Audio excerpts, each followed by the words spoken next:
Customers returned to restaurants in force in the first quarter of 2022, making more reservations and seeking out indoor dining at higher rates than a year ago, particularly at places that offer a special experience.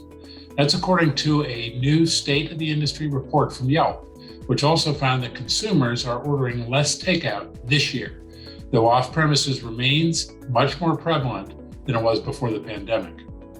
On the hotel side, the summer is in full swing, with U.S. hotel occupancy rising to 70.6% for the week ending June 11th, 2022, which was the highest level of the year and the third highest since the start of the pandemic.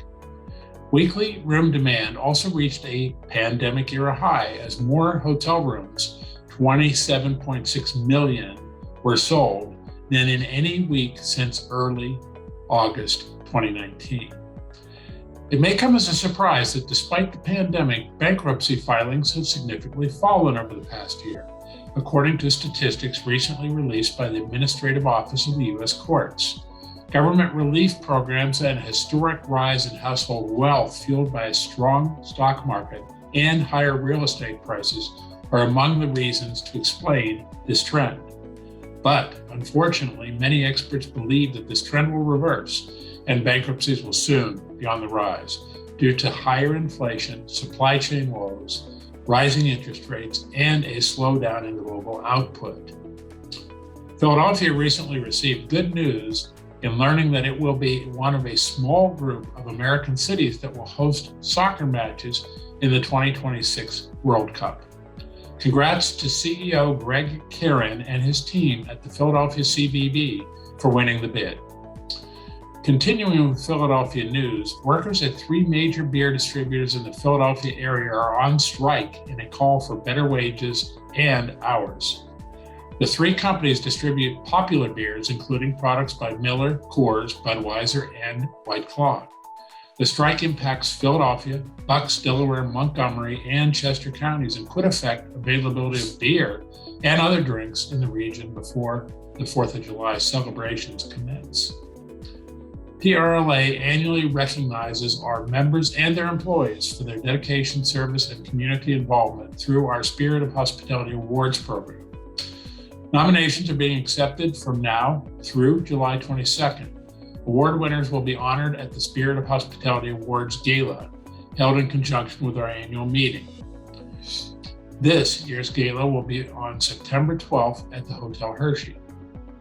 Yesterday, we announced that the It's Always Sunny guys launched their own whiskey with proceeds benefiting PRLA's Hospitality Assistance Response for Pennsylvania, known as HARP. Nearly 17 years after Patty's Pub opened its doors, the trio behind the fictional watering hole plan to start selling some booze of their own. It's Always Sunny in Philadelphia creators and stars Glenn Howerton, Rob McElhaney, and Charlie Day have launched their own whiskey brand. But Four Walls, the brand, is not just another celebrity-backed spirits cash grab. The threesome, whose long-running comedy recently aired its 15th season, plan to donate all proceeds from this limited-run collection to hospitality workers in need via the HARP, Hospitality Employee Relief Fund. Lastly, on Wednesday, PRLA announced that Joe Massaro will be the next CEO of the Pennsylvania Restaurant and Lodging Association, effective July 25th. Massaro brings more than 30 years of hospitality and management experience to this role, including significant executive leadership experience. He most recently served in the dual role as the Regional Director of Operations for Greenwood Hospitality and the General Manager of the Hilton Harrisburg, a role he has held since 2017.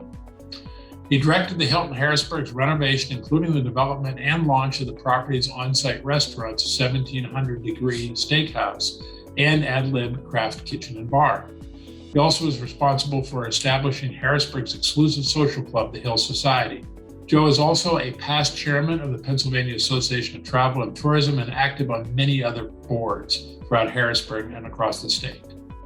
I know Joe well, and I could not be happier than to leave this great organization and its world-class team in his capable hands. I'm John Longstreet with another edition of It Happened This Week. Thanks for tuning in, and I'll see you again next time.